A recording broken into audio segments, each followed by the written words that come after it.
Elon Musk. Here, Hi. Now, we made it a point not to rehearse anything, and so I just want to as a just reminder, you're my last thing. Okay. Okay, could you not ruin the whole thing? All right. All right. So remember, now, speaking of that, I think everybody would like to, before we get into all of the good stuff, Okay. and they want to go directly to the juicy stuff. Okay. Okay, and the juicy stuff is this. Look, you were quoted as saying that artificial intelligence is more dangerous than nuclear weapons. I said potentially. And well, it goes on. It goes on. And It does go on. You say that it's like summoning the demon. Could be. How do you rationalize that conflict between artificial intelligence, of course, deep learning that obviously is going to be very important to self-driving cars? How do you think through that? Well, I don't think we have to worry about autonomous cars because that's sort of like a narrow form of AI. And instantly, not something that I think is very difficult, actually. I think to do autonomous driving to a degree that's much safer than a person is much easier than people think. Yeah, right. I think it's going to just become normal. Like it'll be like an elevator. Like they used to have elevator operators, and then we developed some simple circuitry to have elevators just automatically come to the floor that you're at, and you can just press the button. Nobody needs to operate the elevator. The car is just going to be like that. And the elevators these days are even smart. I mean, it knows where to position an elevator, so that if you were to need an elevator, it's pretty close to you. Cars in the future will be pretty smart about that too. Yeah, you'll be able to tell your car, like, take me home, go here, go there, anything, and it'll just do it. Now, at an order of magnitude safer than a person. And in fact, in the distant future, I think it's probably going to be people may outlaw driving cars because it's too dangerous. Like you can't have a person driving a 2-ton death machine. Now, if we have the right type of intelligence in a car, we also don't have to make the cars that heavy. I would think. Cars are getting heavier and heavier, and it's got more and more stuff in it because it needs to survive all these incredible collisions and things like that. I wonder if we were to design cars that just simply don't collide as much. I wonder if we could relax on some of those laws and make cars more fuel efficient and lighter and better to drive. You could definitely do that. If you could count on not having an accident, then you can get rid of a huge amount of the crash structure and the airbags. We're a long way from that because there's always going to be for a very long time there'll be some amount of legacy cars on the road. And I think it is important to just appreciate the size of the automotive industrial base. Like, it's not as though like when somebody makes an autonomous car that suddenly all the cars will be autonomous. It's like there's 2 billion of them. Okay, so the total number of cars and trucks on the road is 2 billion and climbing. The capacity of car and truck production is about 100 million a year. So if tomorrow all cars were autonomous, it would take 20 years to replace the fleet, assuming the fleet stayed the same size. Arguably, it could get smaller if things are autonomous. But still, it's still maybe 15 years or something, and it's not all going to transition immediately. It'll take quite a while. So and it's the same for electrification of cars. Changing that industrial base to be electric. I mean, if all cars were suddenly, if all cars produced were electric tomorrow, it would still take 20 years to replace the fleet. And right now it's less than 1%. So now you mentioned just now about self-driving cars being easier than people think. Now you have your vision of how to go from where we are today. Now my P85D has lane detection, and so it gets a little bzz, when I get close to a lane. Yep. It detects the speed signs, and it uses computer vision technology to do that. And that's today's ADAS. What is your roadmap? How is that different than other people's roadmap? How do you think about how to get to self-driving cars? Yeah, well, you kind of need the hardware foundation, the sort of sensor and computing foundation, and then you can keep uploading new software. At least you can with a Tesla because it's always connected. So the car that you have, you'll notice like the features are steadily improving.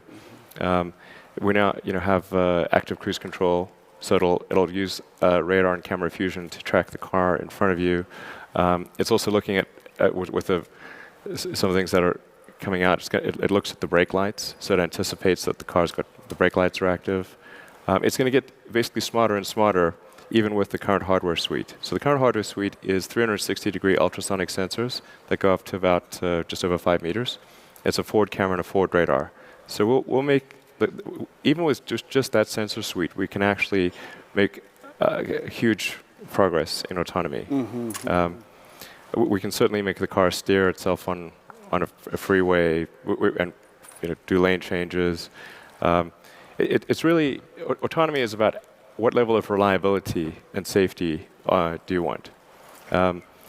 Even with the current sensor suite, we could make the car go fully autonomous, but not to a level of reliability that would be safe in, say, a complex urban environment at 30 miles an hour where the lane markings aren't there and children could be playing and things could be coming at you from the side.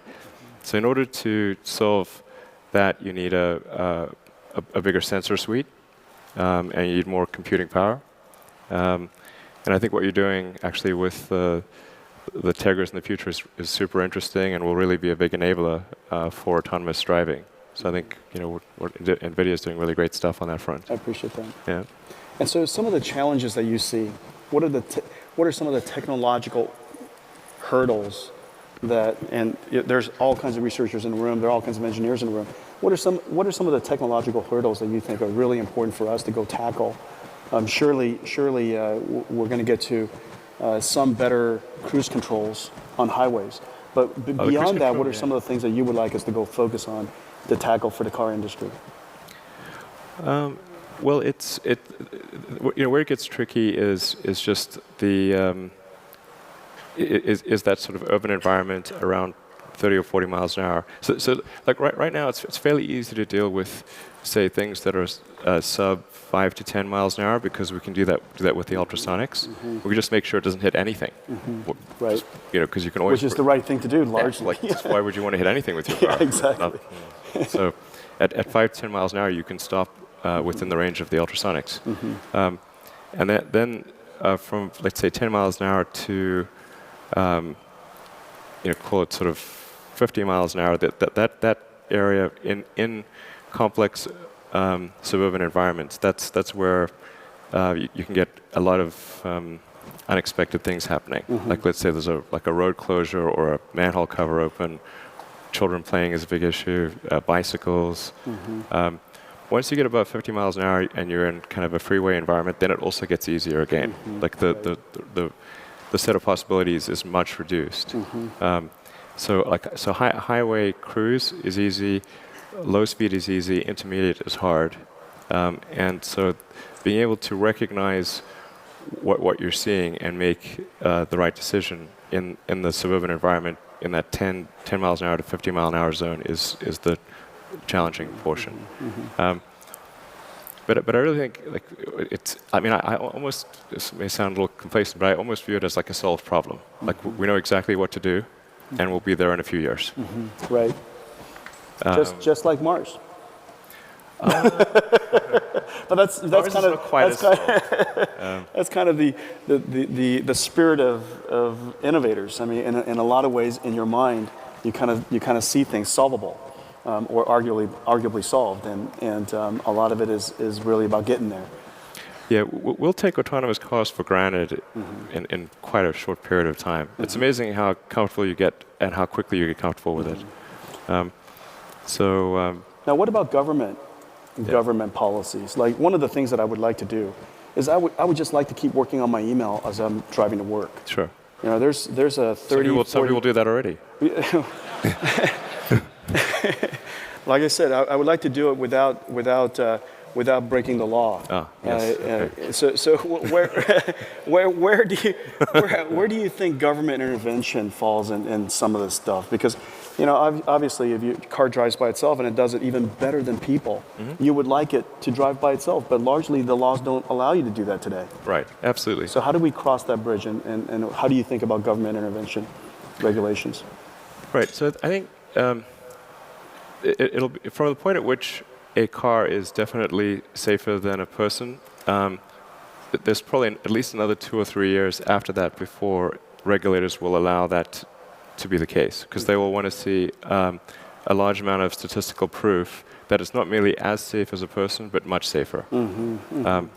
So I think what you can do is you can run it in shadow mode, and essentially say, okay, this is what the computer would have done in all these circumstances, and was there a crash or was there not? Like, what are the false positives, false negatives? And then, to achieve a large population group, and then make a really clear statistical argument with the regulators, and then they're going to digest that, observe it for a while, see if they agree with it, and then I think they will, because the evidence will be overwhelming. Yeah, and the evidence is actually already quite overwhelming. That if you would have noticed a brake light in front of you on the highway and you didn't crash into it, rear-end collision, right, a lot of lives are saved. You know, ideally, hopefully, people don't overreact with this unknown technology, and prematurely regulate. No premature regulations. I mean, regulate. That was a joke. I think when it comes to public safety, I think there's an argument for being, quite cautious and making sure that things are okay before there's a change. I mean, I don't think it's the case that right now there's a fully autonomous system and regulators are not approving it, that could really be a substitute for people, but there will be in a few years. Now, as we get more computerized technology into these cars, and this car becomes really a software-defined car. I mean, a lot of your engineers are software engineers. I mean, that's one of the great things about Tesla. You guys, right here in Silicon Valley, you're rich with software engineers, and you've that computer sensibility about architecting a computer properly, designing the software properly, designing the software for many generations of cars so it refines and gets better and better. And it has been getting better. I mean, the software from the first time you sent me my Tesla to the now, it's just like it's unrecognizable software. Right. Big improvements. I mean, that's why the first thing we try to do is establish the hardware platform, make sure that we have the sensors and compute power. And so we do that first, even though the software is only taking advantage of a small percentage of the sensors and compute power. And then we do continuous updates to make the car more and more capable. And we're going to see a lot of that happen later this year. If I didn't have an announcement on Thursday morning, I would be saying a lot more, but yeah. The audience doesn't understand why they have to wait until Thursday morning. You tweeted it already. You're announcing you're going to do an OTA. What kind of announcement is that? I'm going to do an OTA on Thursday. That's like a new product announcement these days. It's just that, it's just saying that there's going to be a call on Thursday morning, and I'll describe what's going to be in version 6.2 for anyone who's interested. That's so awesome, though. I'm interested. I get excited every time I get an OTA. And it's, one of the things that was really interesting is, in the beginning when we first built the first Tesla together, the Tegra in it, we thought was more than enough. And recently you said, can we just squeeze more performance out of that platform? And it just happened in literally 2 years. Several versions of your software updates, all of a sudden the computing platform is not powerful enough. Right. And it's because you want to add more features, and a lot of features these days are based on software. True. Yeah. And so one last question, and it has to do with, I guess, something that a lot of people are very concerned about, which is your car becomes a software platform, and software platforms get hacked. How do you think about that? How do you think about security, and what are some of the things that we could do to try to make the car more resilient to security attacks? Yeah, I think that becomes really important when the cars are fully autonomous. I mean, the way the cars work right now, every system in the car, it's assumed, could actually have a mechanical failure of some kind, or a logic failure, a fundamental logic failure. So you can always overwhelm the braking of the car with your foot, and you can overwhelm the steering wheel with your hands. So, but when there isn't a steering wheel, or there isn't brake pedal or something like many years from now, then it's really dangerous, but even as it is right now, what we spend most of our time on is making sure that it's very difficult to do a multi-car hack.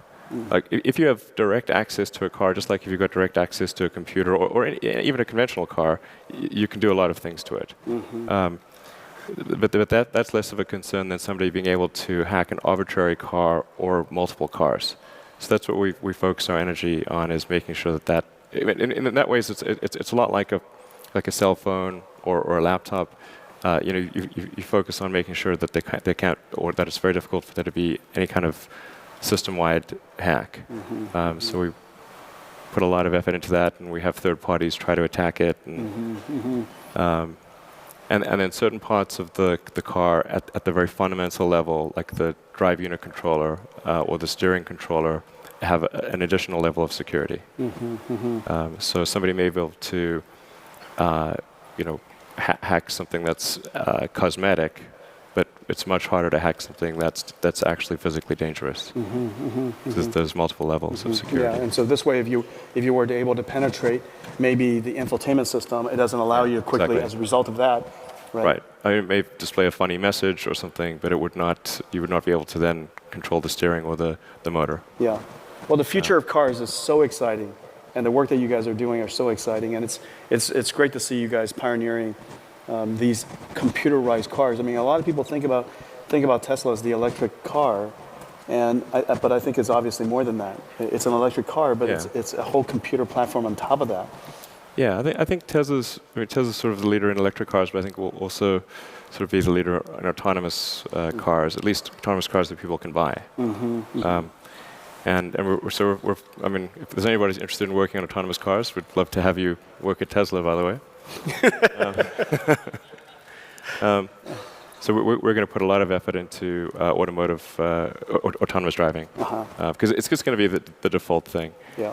And it could save a lot of lives. Yeah, to save a lot of lives, and hopefully one of these days, it would be nice if NVIDIA's campus has no parking lot. Yeah. Right, that it drops us off and it meanders off to a place where the land's a little cheaper, and parks a whole bunch of cars there, and when it's time to go home, we summon it to come. It will be extremely transformative, that's for sure. But yeah, I mean, when it comes to AI, I'm not really worried about sort of narrow AI like autonomous cars or like a smart air conditioning unit at the house or something. It's more like sort of the deep intelligence stuff that is where we need to be cautious. I actually think there's many potential flavors of AI, and it's odd that we're so close to the advent of AI. Like it seems strange that we would be alive in this time. Well, come back every year. Come back every year, and you'll see the work that this group is going to do. I mean, there's so much deep learning work being done here. You have a lot of engineers here as well, and it's fantastic to see the whole community focused on advancing this field. And along the way, we're going to spin off a whole bunch of new capabilities, as you know, that's going to make cars just safer and more fun to drive, long before we have to get to essentially a self-driving car. Right. There's going to be a lot of versions along the way that's just going to bring joy to a lot of people. Yeah, absolutely. I just hope there's something left for us humans to do.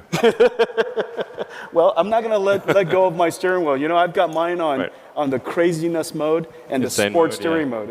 Is that the way you have it? How do you get driven to work now? No. I drive half the time, actually. And which mode do you have it in? I always have it in insane mode. Yeah. All right. All right, Elon. Thank you. All right.